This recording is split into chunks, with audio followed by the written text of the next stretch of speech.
Um debate comum nos dias de hoje é se devemos ir a Marte agora ou esperar até retornarmos à Lua. Obviamente, não apenas para uma outra visita, mas sim nos estabelecermos por lá, construindo uma base lunar permanente. Hoje vamos analisar qual seria a melhor opção ou talvez uma terceira opção seja melhor do que a Lua ou Marte. Então vamos examinar o caso de cada um hoje e no contexto de hoje.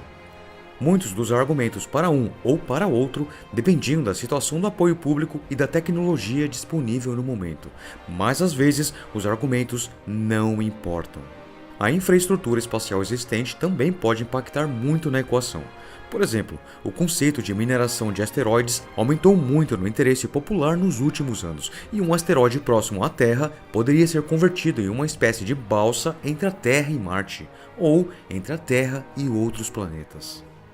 Então vamos olhar também para a possibilidade de asteroides como uma alternativa à Lua ou a Marte, e por que não, Vênus também, e alguns outros cenários menos conhecidos. Mas nosso foco principal para hoje será a Lua e Marte. E sem mais delongas, pega alguma coisa para beber e um lanche e vamos ao que interessa.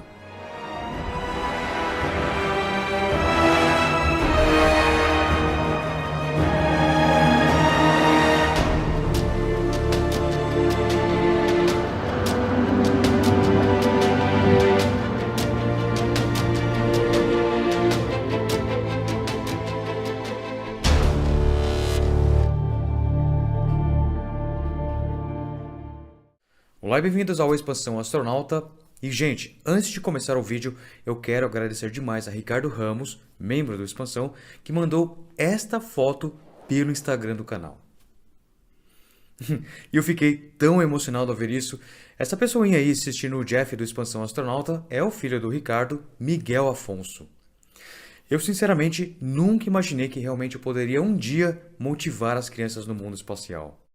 Essa foto que o Ricardo tirou escondido do Miguel me deixou muito feliz e pensativo porque isso dá um propósito maior para a Expansão, de ser mais do que um simples canal no YouTube. Então, Miguel, este vídeo eu dedico a você. Muito obrigado, Miguel. Mas vamos lá. Quando humanos finalmente partirem para outro mundo, para onde iremos? Voltaremos para a Lua e assumiremos de onde os astronautas da Apollo pararam, ou iremos para Marte e pisaremos em um planeta totalmente novo. O envio de humanos à Lua é visto como o primeiro passo necessário para realizar a futura missão tripulada a Marte. Mas seria mesmo? Este vídeo se propõe a fazer uma análise bastante criteriosa e o mais realista possível deste assunto, e que tem causado algumas polêmicas. Para a NASA, é a Lua com o programa Artemis. Para Elon Musk e a SpaceX é Marte com a Starship. Mas o caso é o seguinte, estamos no alvorecer de uma nova era da corrida espacial, uma que não tem mais volta. E a humanidade vai precisar fazer uma escolha difícil nos próximos anos, uma que terá implicações para o futuro da exploração espacial. Em uma analogia simples, é como escolher entre o clássico Star Wars e a nova trilogia. Qual seria a sua escolha?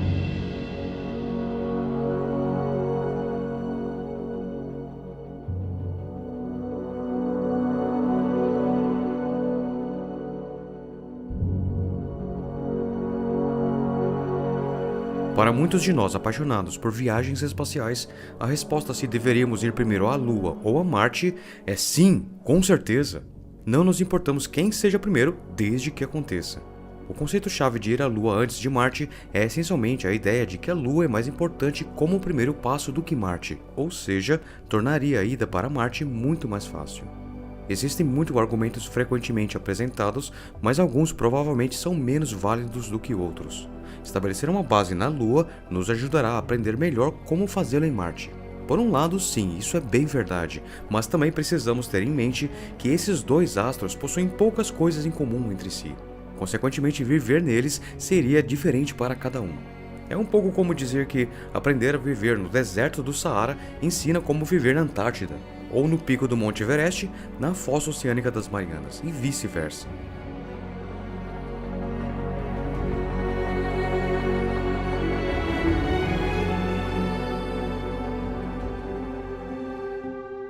Certamente haverá boas lições que se adaptam bem entre cada caso, mas em geral, a adaptação a esses ambientes é tão diferente que você não pode assumir que dominar um o prepararia totalmente para os outros.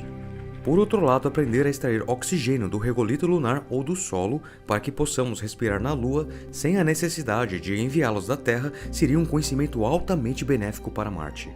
O mesmo para converter gelo em oxigênio e água, se a Lua tiver quantidades acessíveis desses. Isso é algo que não sabíamos até pouco tempo, enquanto Marte certamente os tem. Durante anos, os cientistas souberam que água e gelo existiam na Lua de alguma forma, provavelmente em seus polos, em crateras profundas e escuras. Mas essas crateras são alguns dos lugares mais frios do Sistema Solar, tornando a exploração muito complicada. Porém, 2 novos estudos publicados na revista Nature Astronomy confirmam que a água pode ser encontrada em toda a superfície da Lua e em vários estados, o que pode facilitar muito a extração desse valioso recurso em futuras missões. A descoberta é uma verdadeira mudança de jogo para o estabelecimento de futuras bases lunares, porque felizmente parte dessa água pode ser transformada em água potável e também quebrar os átomos de H2O para obter hidrogênio e oxigênio. Isto significa que poderemos transportar menos água da Terra e mais equipamentos para ajudar a possibilitar novas descobertas científicas. Ao separar os elementos, os astronautas podem capturar oxigênio para respirar, além de que os átomos de hidrogênio e oxigênio podem ser usados como propulsores de foguetes. Ser capaz de criar água potável, oxigênio e combustível para lançar foguetes da Lua pode tornar nosso satélite um verdadeiro espaço-porto, um ponto de parada no caminho para Marte, para o cinturão de asteroides ou para uma viagem de volta à Terra. A água é um recurso valioso tanto para fins científicos quanto para uso de exploradores. Também vale a pena ter em mente que esses 2 mundos, Marte e a Lua, podem ser muito diferentes um do outro e até mesmo suas regiões devem ser consideradas. Ou seja, uma base construída em uma parte da Lua não é um modelo perfeito para uma base construída em outro lugar da Lua, e o mesmo é verdadeiro para Marte. Aqui não consideramos as técnicas e logísticas para sua construção, o que realmente pode ser aperfeiçoado e replicado para outros lugares, mas sim o ambiente e a instabilidade do clima do lugar. Na Lua temos dias e noites permanentes de 2 semanas cada. Em Marte, dias e noites similares à Terra. Sendo este o caso, realmente desafia a utilidade de uma base lunar para aprender as lições que precisamos para uma base em Marte. Pode ser muito mais prático criar protótipos e demonstrações aqui mesmo na Terra, dada a dificuldade de construí-los na Lua.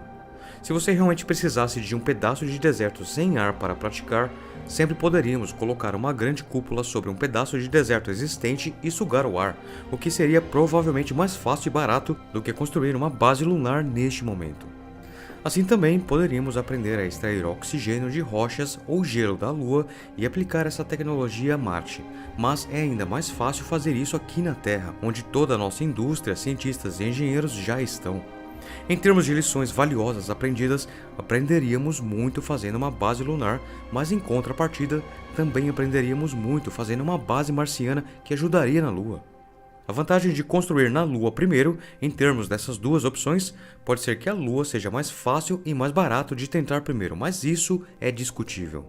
O que não é discutível é que a Lua está tão perto de nós que os sinais levam apenas alguns segundos de atraso para ir e vir, contra vários minutos para Marte, e que, obviamente, as naves precisam de alguns dias para chegar à Lua, com o que utilizamos atualmente, versus meses para Marte.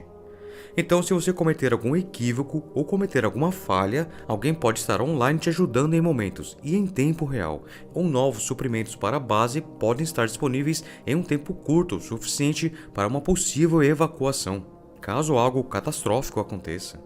Um astronauta solitário na Lua que teve que escapar da base de forma urgente, com nada além de um traje espacial, um cilindro extra de ar e água, ainda poderia estar vivo quando a ajuda finalmente chegasse.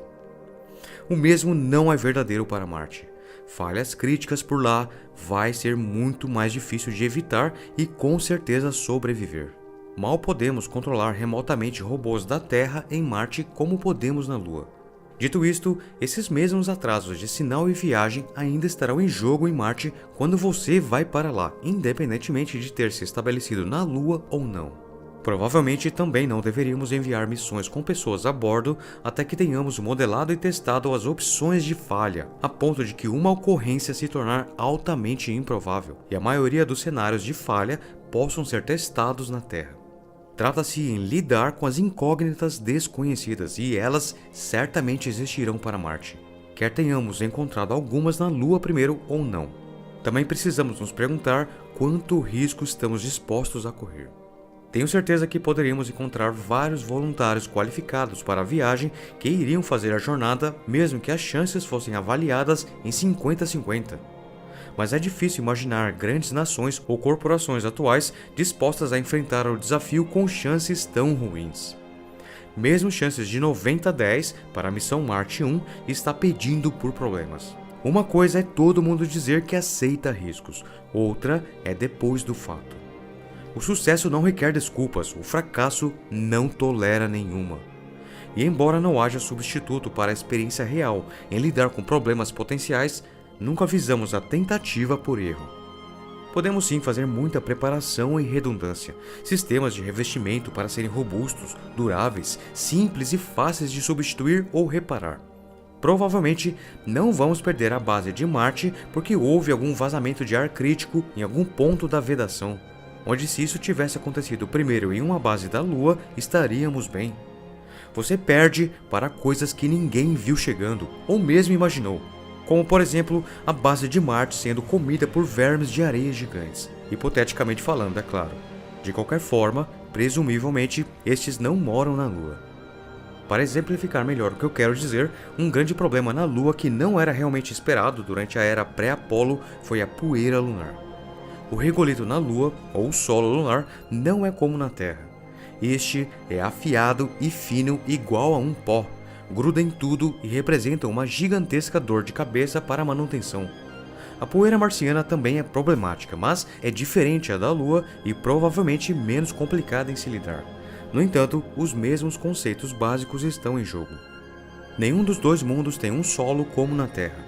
Eles não são intemperizados, ou seja, não passaram por fatores que o influenciaram ao longo do tempo, como o clima, o relevo, a presença de micro-organismos, de animais e vegetais, e por isso podem ser tóxicos e exigem grandes esforços para se tornarem seguros e úteis como meio de crescimento para plantas. Gerenciá-los para evitar que danifiquem o equipamento pode exigir abordagens diferentes, mas provavelmente teria muita sobreposição. Então o que emerge é que o argumento de que começar na Lua nos ajudará em Marte é válido, mas apenas até certo ponto. A Lua pode ser alcançada por sinal quase instantaneamente e reabastecimento de emergência ou ajuda ou evacuação devem estar disponíveis em alguns dias, possivelmente menos. No entanto, na realidade, mesmo a ideia de que poderíamos enviar ajuda à Lua em poucos dias não é necessariamente tão útil quanto parece. Para uma equipe bem treinada e com bons recursos, você provavelmente pode lidar com emergências que não são rápidas e catastróficas, como o telhado de sua cúpula de habitação explodindo. Realmente não é provável que haja uma missão tripulada a Marte e provavelmente também a Lua que não possua algum componente robótico, uma impressora 3D e grandes reservas de ar, água e combustível, ou dispositivos para fazê-lo no local a partir de materiais locais, o que chamamos de utilização de recursos in situ.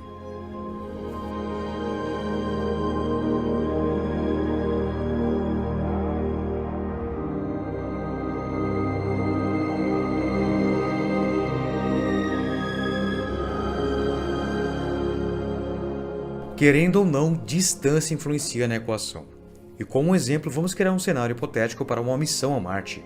Digamos que você faz parte de uma equipe de 10 pessoas, incluindo muitos especialistas, todos rigorosamente treinados com seu equipamento e para gerenciamento de crises. Eu deixo você em algum lugar de Marte, com 2 trajes espaciais, alguns equipamentos de reparos, um monte de painéis solares, um dispositivo capaz de extrair oxigênio de rochas alimentado com eletricidade, um dispositivo capaz de reciclar água do suor ou urina ou depósitos de gelo impuro, também alimentado com eletricidade, além de peças sobressalentes para cada um desses dispositivos.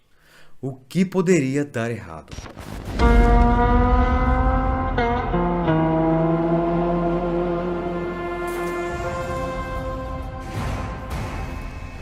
Também lhe deixa algumas ferramentas manuais, comida para um ano, algumas sementes e muita matéria-prima para uma impressora 3D.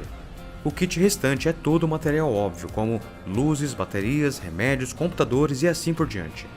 O que realisticamente pode dar errado aqui, que não mataria você e sua equipe em minutos, mas os pegaria em uma semana, porém não em um ano.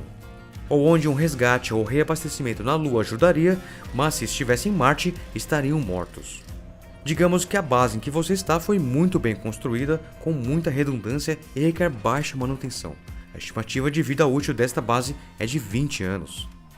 Então vamos lá. Primeiro, você pode ficar sem comida? Claro, vocês não estão mantendo tudo em um só lugar. E além disso, o controle de missão na Terra os enviou com reservas, digamos, de 25% a mais do que o esperado. Presumivelmente, não há ursos espaciais ou formigas espaciais indo atacar as suas cestas de piquenique.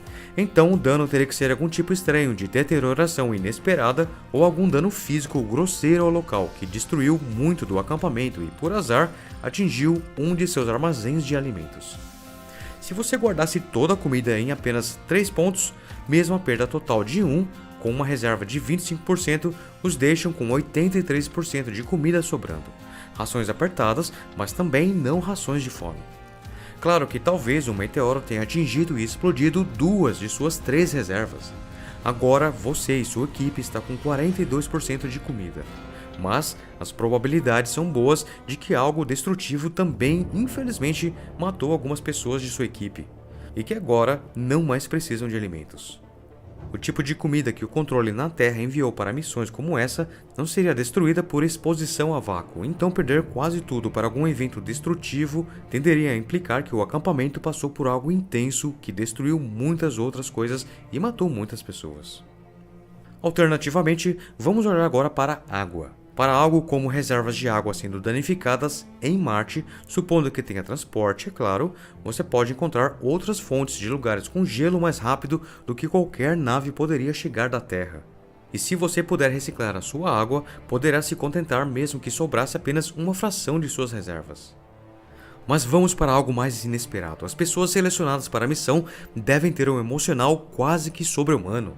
Ficar confinado a locais apertados dos habitats, não podendo respirar o ar do ambiente externo sem estar usando um traje espacial pressurizado, pode mexer com a psique humana. Não em uma questão de semanas, obviamente, mas pense em estar nessas condições por meses ou até anos. Talvez um membro da sua tripulação tenha enlouquecido e começado a destruir seletivamente alimentos, água ou ar. Por que ele faria isso já foi explicado, mas qual é realmente a defesa contra isso? Ele pode sobrecarregar o reator, por assim dizer, e matar todos da equipe. Caso em que uma carga de reabastecimento ou uma equipe de busca e resgate chegando alguns dias depois, também não ajudaria muito, pois todos já estariam mortos. Porém, tais avarias não passariam despercebidas, e os psicólogos que monitoram as câmeras da base e a tripulação do controle da missão na Terra, uma espécie de Big Brother espacial, obviamente estariam atentos a qualquer tipo de disfunção psicológica de algum membro da equipe que poderia afetar a missão. Quanto a isto, assistir em tempo real para a base lunar desfruta de pouca vantagem sobre aqueles que assistem a gravações de 20 minutos de uma base de Marte.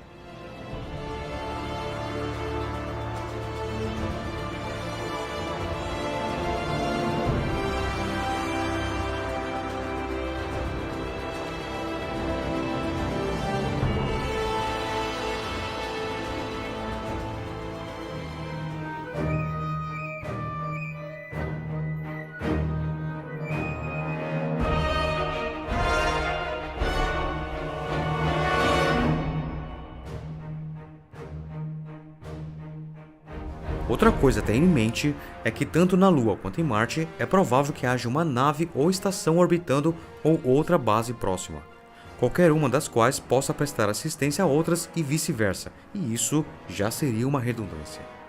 Mas um grande fator a ser considerado sobre se devemos colocar botas no chão de Marte ou na Lua em seguida é que onde quer que aquele par de botas dê um pequeno passo para um homem e outro gigantesco para a humanidade pisar, certamente já haverá um robô por lá aguardando seus mestres humanos chegarem.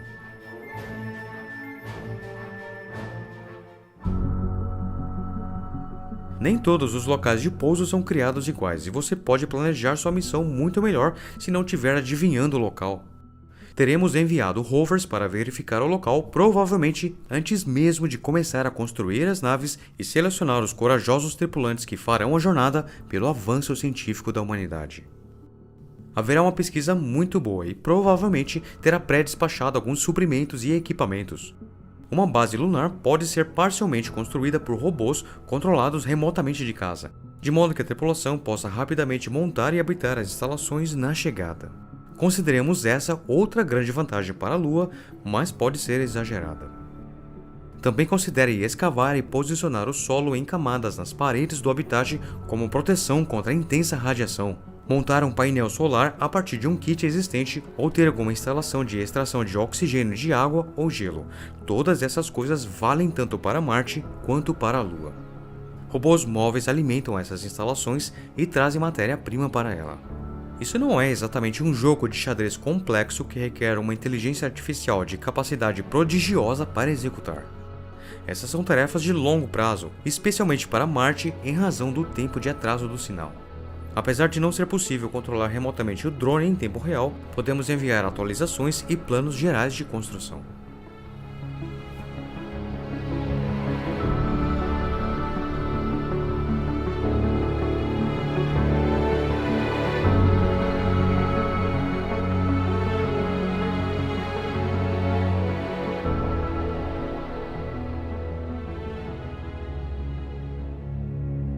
Algo que é pouco discutido é a possibilidade de que uma das duas luas marcianas, Phobos ou Deimos, será uma opção melhor nas primeiras paradas do que Marte, especialmente se alguma de suas crateras de superfície contiver gelo. Ninguém realmente gosta da ideia de ir até Marte apenas para parar alguns milhares de quilômetros em uma de suas pequenas luas, mas estabelecer primeiramente uma base em uma delas pode ser um plano muito bom e inteligente. Possivelmente feito por robôs em uma missão precursora. A nave-mãe principal fica estabelecida numa base em Phobos ou Deimos, enquanto o resto da tripulação desce em pequenas cápsulas ou naves. Uma das noções mais populares para uma missão a Marte é enviar um reator nuclear, para lá produzir combustível de foguete a partir de gelo nativo, e que pode ser usado para estabelecer sua viagem de retorno à órbita e à Terra.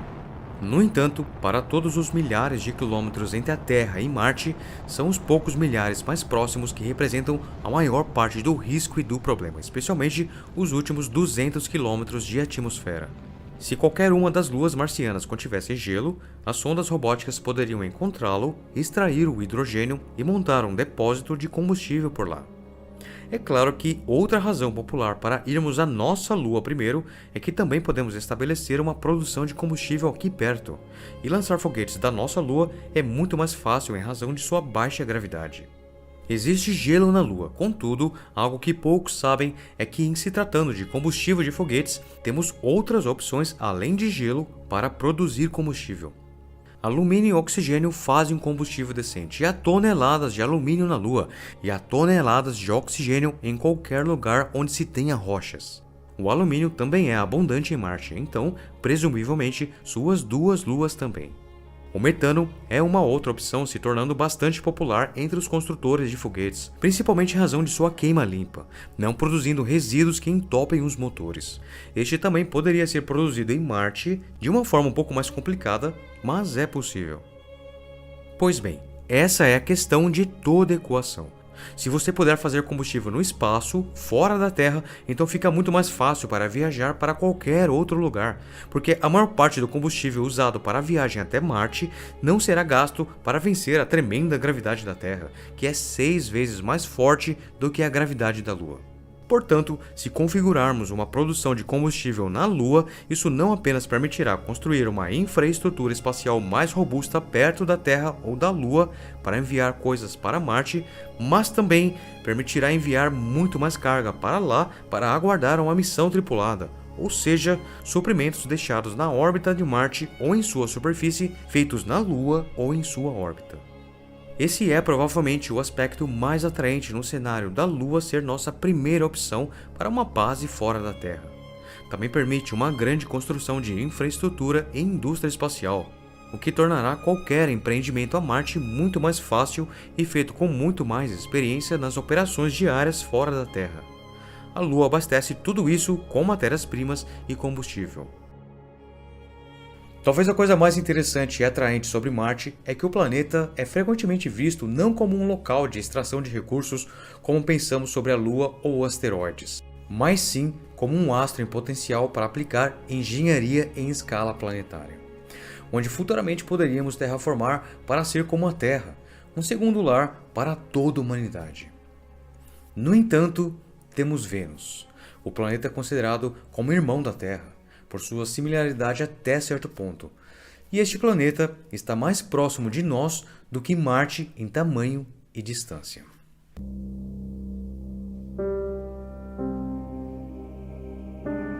Fundamentalmente, Vênus pode ser semelhante à Terra de maneiras que Marte não pode, e seria o candidato mais lógico a esse respeito se não sofresse de um efeito estufa tão descontrolado e devastador, com temperaturas médias de escaldantes 400 graus Celsius na superfície. Imagine que toda a água do planeta Terra evaporou e agora os oceanos estão nos céus, encobrindo todo o planeta em nuvens. Assim é Vênus. Embora sua terraformação também seja possível, frequentemente é sugerido criar cidades flutuantes em Vênus em razão da sua grossa atmosfera, que é cerca de 92 vezes mais densa do que a da Terra. Apesar das condições extremas na superfície de Vênus, a pressão atmosférica e temperaturas entre 50 a 65 km acima da superfície do planeta são aproximadamente as mesmas da Terra, fazendo de sua atmosfera superior a área mais parecida com a Terra no Sistema Solar. Mais parecida com ela do que até mesmo a superfície de Marte. Devido à similaridade em pressão e temperaturas e o fato de que Vênus, o ar respirável, 21% oxigênio, 78% nitrogênio, é mais leve, foi proposto que a atmosfera superior de Vênus pudesse ser um bom lugar para exploração e talvez até colonização. Em seu estudo de 1991, o cientista britânico Paul Birch propôs bombardear a atmosfera de Vênus com hidrogênio. A reação resultante produziria grafite e água. A última cairia na superfície e cobriria cerca de 80% da superfície de Vênus com oceanos. Dada a quantidade de hidrogênio necessária, este teria que ser colhido diretamente de um dos gigantes gasosos ou do gelo de suas luas. Exploraremos sua terraformação e outras ideias em episódios futuros. Agora, muitas vezes notamos que a proximidade da Lua conosco é uma vantagem. Mas outro argumento para Marte é exatamente isso. A Lua está tão perto da Terra que de fato parece não representar um real plano de um backup para a humanidade. Muitas vezes pensamos na colonização do espaço como um importante passo para tirar todos os nossos ovos de uma única cesta, e é difícil imaginar como um evento que obliterou totalmente a civilização humana na Terra, ou mesmo a vida no geral, também não destruísse nossas instalações orbitais ou nossas bases lunares, seja em razão da catástrofe global em si ou de suas consequências, dado que instalações tão próximas da Terra dificilmente se tornarão autossuficientes ou desassociadas da política e economia da Terra. Quanto tempo a atual Estação Espacial Internacional sobreviveria no espaço sem o apoio da Terra? Portanto, se você realmente deseja estabelecer uma civilização de backup, Marte é uma escolha melhor do que a Lua e mais fácil de fazer do que Vênus, apesar de que em Vênus possa ser feito de maneira mais adequada, com mais tempo e esforço. No entanto, é aqui que as luas de Júpiter se tornam ainda mais atraentes.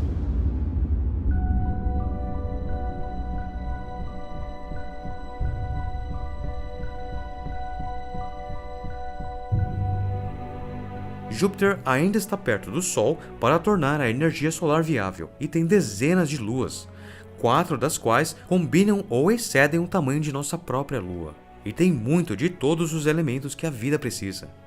Cada uma dessas luas é facilmente navegável uma da outra, e um lugar como Europa, Calisto ou Ganimedes pode ser ideal para uma colônia subterrânea e que estaria bem protegida pela distância e barreiras físicas de qualquer caos ou destruição em nosso sistema solar. Portanto, para backups, As luas de Júpiter parecem melhores que Marte, especialmente porque são muitas e estabelecendo múltiplas bases em múltiplas luas. Todas capazes de serem independentes, todas facilmente navegáveis para mudar de um lado para o outro e parece um plano de backup melhor do que Marte.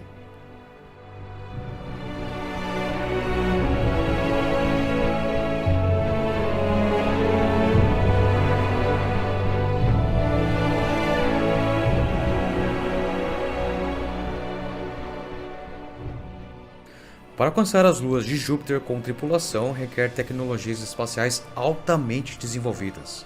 Portanto, para hoje, Marte é a opção mais plausível para criar um backup da civilização. O problema é como chegar até lá com combustível suficiente para descer na superfície de Marte.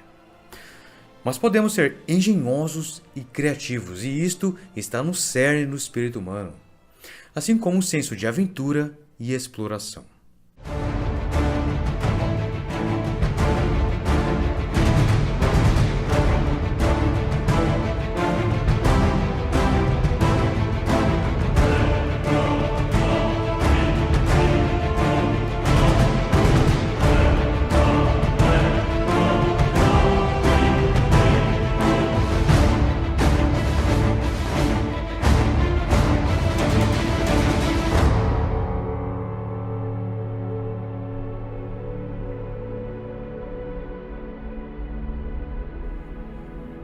Asteroides são uma alternativa muito interessante. O cinturão de asteroides tem muitas das mesmas vantagens que as luas de Júpiter, mas neste caso nos referimos aos asteroides que não estão no cinturão. Em vez disso, nosso interesse está nos asteroides próximos à Terra. Agora, perto da Terra pode significar proximidade física, mas o que geralmente também queremos dizer é o ΔV, ou quanto combustível seria necessário para deixar a órbita da Terra e se encontrar com um asteroide. E nesse sentido existem milhares de objetos que são mais fáceis de chegar do que Marte ou mesmo a Lua. Muitos deles não têm escassez de matérias-primas, o qual poderíamos usar para preencher o mesmo papel de fornecimento que contemplamos para a Lua. Um asteroide próximo à Terra, com 1 km de largura, apesar de ser tão pequeno quanto um grão de poeira comparado à Lua ou a Marte, ainda assim possui cerca de 1 bilhão de toneladas de material que poderíamos usar. Alguns dos quais podem ser metais preciosos para alimentar os empreendimentos de mineração de asteroides financeiramente. Não há nenhum modelo de lucro real para Marte que eu conheça, apenas um novo lugar para as pessoas. E mesmo para a Lua, o interesse é principalmente por matérias-primas para alimentar a exploração espacial ou colonização. Seu modelo de lucro tende a ser cenários como a mineração e construção de espelhos orbitais para serem usados em redes de satélites de energia. Agora, asteroides próximos da Terra também podem ser melhores trampolins para Marte do que a Lua. Eles são facilmente transformados em pontos de produção de combustível quanto a Lua, e usamos menos combustível para se livrar de sua gravidade.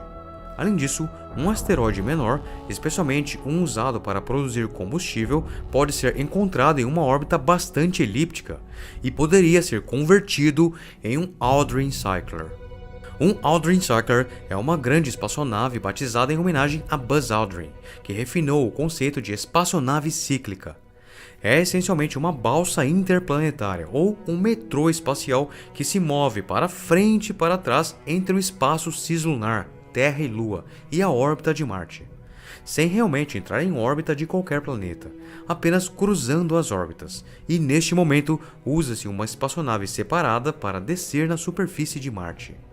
Cyclers são dispositivos altamente interessantes que focam fortemente na energia mínima para a transferência orbital, como a transferência de Hillman, pois eles essencialmente fazem um único e longo ciclo excêntrico ao redor do Sol, movendo-se entre esses dois corpos.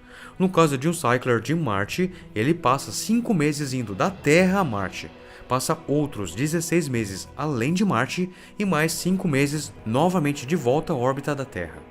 Então repete o processo a cada 26 meses. Você pode pensar nisso como um grande trem vazio que percorre uma rota cênica ou com belezas naturais, mas que nunca para. Ainda teríamos que gastar combustível para levar as pessoas, equipamentos e suprimentos para o Cycler, mas pelo menos teríamos um grande espaço confortável para a viagem, o que forneceria também muita proteção contra a radiação espacial para os passageiros. Também poderíamos produzir o combustível necessário para abastecer as naves e empurrar esse asteroide, caso necessário, para entrar na órbita cíclica Terra-Marte. Então, aqui estamos. Qual é o melhor caminho? Marte primeiro ou a Lua ou um desses outros? Como vimos, existem outras opções e fortes argumentos para cada uma delas. De fato, há muito mais do que analisamos hoje para aqueles que desejam explorar mais o tópico. Uma palavra de advertência sobre isso é que muitos dos planos elaborados ou argumentos em apoio a um desses empreendimentos em Marte ou na Lua são baseados em tecnologia que está sempre mudando ou depende de tecnologia que ainda não foram totalmente prototipadas e testadas ao longo do tempo. E o desenvolvimento de uma nova tecnologia pode ser a diferença entre se estabelecer em Marte primeiro ou na Lua primeiro ou mesmo em outra opção, simplesmente tornando uma muito mais fácil e segura do que as outras. No final, o tempo dirá. Se você quiser alertas quando esse e outros episódios forem lançados, certifique-se de se inscrever no canal.